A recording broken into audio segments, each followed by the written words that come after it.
Oi, queridos, tudo bom? Deus abençoe a vida de vocês, que Deus derrame a sua graça e o seu amor. Eu convido a você a se inscrever no nosso canal, se você ainda não se inscreveu, o canal Palavra que Salva. Também você pode dar um gostei ou não gostei, né? Assim o vídeo tem relevância no YouTube.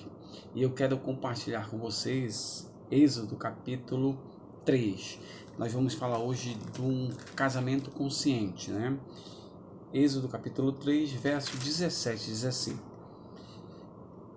Portanto, disse eu, far-vos-eis subir da aflição do Egito para a terra do Cananeu, do Eteu, do Amorreu, do Ferezeu, do Eveu e do Jebuseu, para uma terra que mana leite e mel.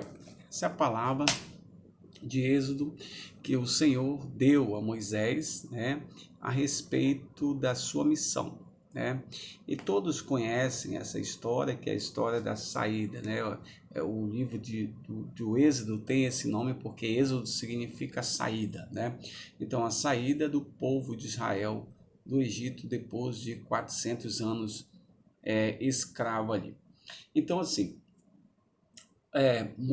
o povo de Israel passou por um período muito bom até antes da morte de José. Ele gozava de alguns privilégios, né, na terra do Egito, tinha uma terra separada ali, eram pastores e viviam muito bem. Depois que morreu José, aí levantou-se outros, né, levantaram-se outros faraós, né, e começaram a pressionar o povo do Egito ao ponto de torná-los escravos. E aí essa escravidão começa a se estender aí por longos anos. E o povo de Israel sempre clamava a Deus para uma libertação, para que Deus fizesse algo em favor do povo. E Deus ouve o povo, né? Ouve o clamor do povo quando ele busca em Moisés o instrumento para ser aquela libertação, o libertador do povo de Israel das garras da escravidão do Egito.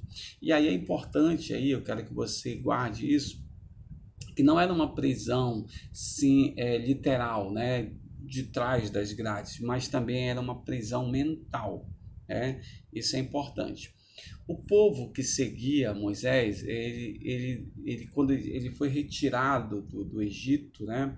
Quando ele saía do Egito, ele não entendia ou ele não estava preparado para os percalços da vida. Né? A vida começa-se com uma libertação, né? Começa-se saindo, Deus fazendo as maravilhas, mas o povo ainda não estava bem preparado, ou seja, ainda não tinha o exercício da sua fé bem fundamentada e bem arraigada no Deus que ele servia, né? Então, quando ele se vê na primeira situação, aonde Moisés está ali no deserto, aliás, fugindo do povo do egípcio, e aí ele se vê de frente para o Mar Vermelho, né? Atrás vem Faraó e seus cavaleiros, né? E Israel está no meio ali. E aí, de repente, né? Diante daquela situação, eles chegaram com Moisés e disseram assim: ó, tu nos tirou do Egito para isso, para nós morrermos aqui. Lá vem Faraó ali com seus carros e cavaleiros e nós vamos perecer diante dessa situação. E Deus, na sua infinita misericórdia, abre um espaço no mar, né, um caminho para que o povo de Israel pudesse atravessar. Seguindo ali, o povo está no deserto, né? E aí começam as reclamações, não tem comida, não tem água, por que tu nos trouxe para cá? Era melhor lá no Egito, pelo menos a gente tinha cova para morrer, né? Tinha um lugar onde nós íamos ser sepultados, a nossa morte e tal. E depois, amados, eles seguem em direção à terra prometida, né? E Moisés envia 12 espias para saber como é que é essa terra prometida, que a Bíblia fala, é a terra que mana leite e mel. E desses 12, 10 voltaram dizendo que esquece, Moisés, essa ideia de terra prometida, porque lá tem gigantes, tem monstros de 2 metros de altura, né, verdadeiros gigantes, né, ou 2 metros ou mais de altura, né, e não dá para nós não. Somente Josué e Caleb dizem, não, Deus entregou esses homens nas nossas mãos. Por mais que eles sejam gigantes, 2, 3 metros de altura, por mais que eles sejam considerados monstros, né, e tal, mas Deus vai derrubá-los. Nós vamos ter que seguir, que essa terra é nossa, né? Então, devido a essa constante resistência do povo, né? Deus os faz rodar 40 anos no Egito para que aquela geração ela desapareça, né? E uma outra geração, uma nova geração possa entrar no mar, na terra prometida, né?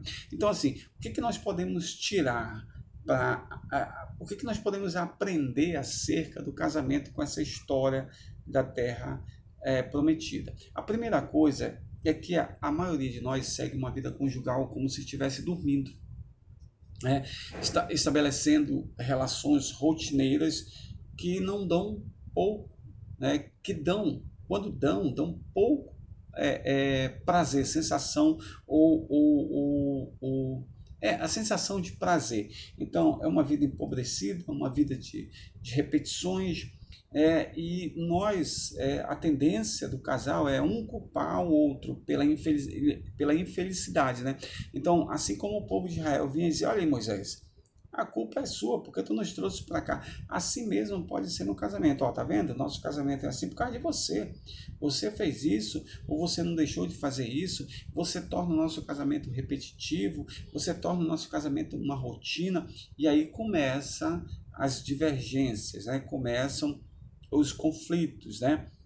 Uma outra coisa também, que esse casal também ele pode ser prisioneiro do medo de mudar, né?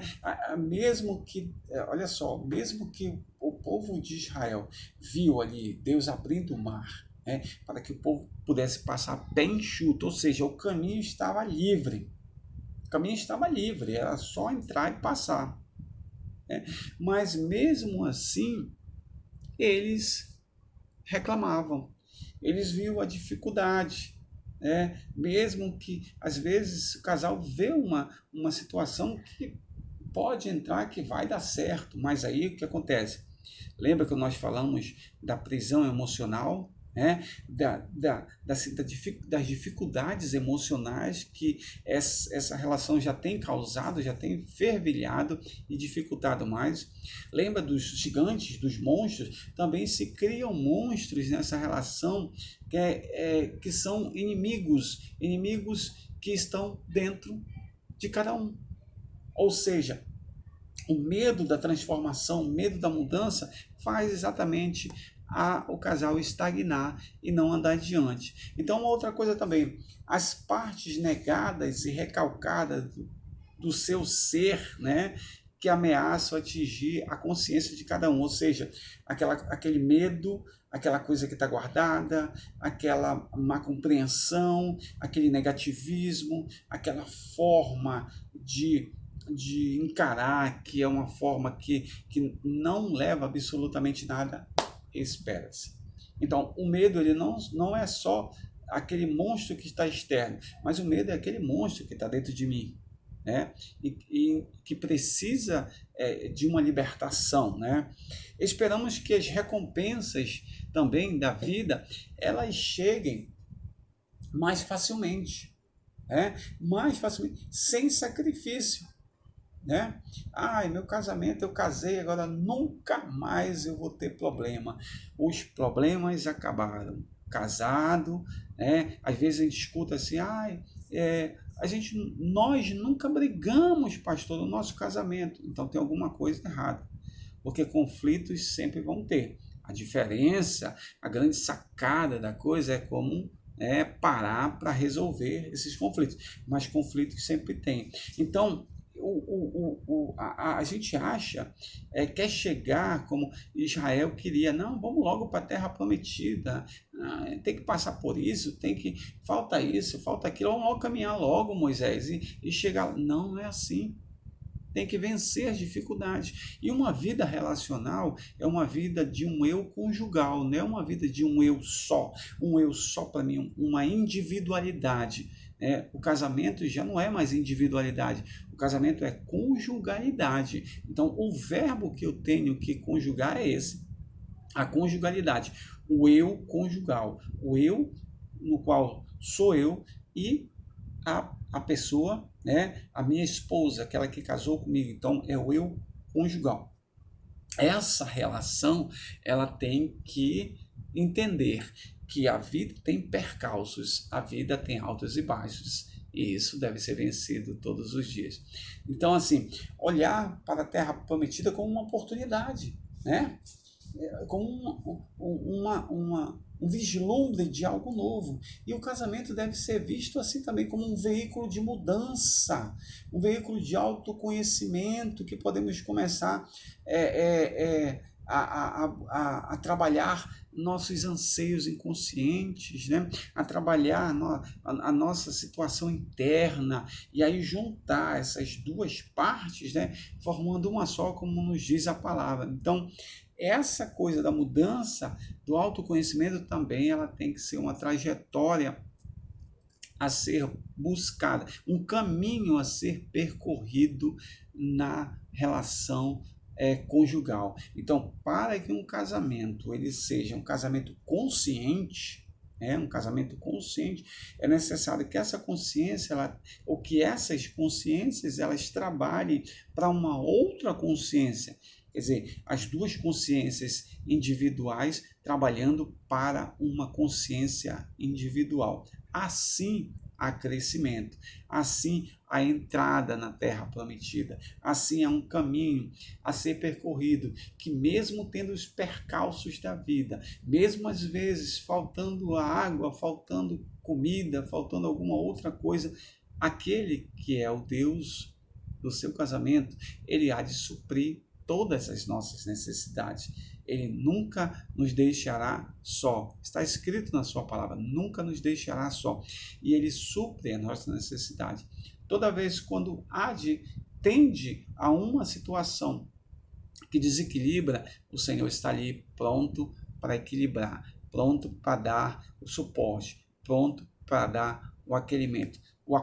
Só assim o casamento é um casamento consciente, um casamento onde eu tenho a consciência de que eu tenho que fazer minha parte, ela tem a consciência de que ela tem que fazer a parte dela, e juntos reunimos essas partes como o núcleo principal da relação, que são o pai e a mãe, ao redor vem os filhos, e aí junta para tornar cada vez mais equilibrada, saudável, e situações libertadoras na vida desse casal, dessa família. Transforme o seu casamento, alinhe seu casamento, porque Deus, ele está no controle de todas as coisas. Que o Senhor te abençoe poderosamente em nome de Jesus. Amém.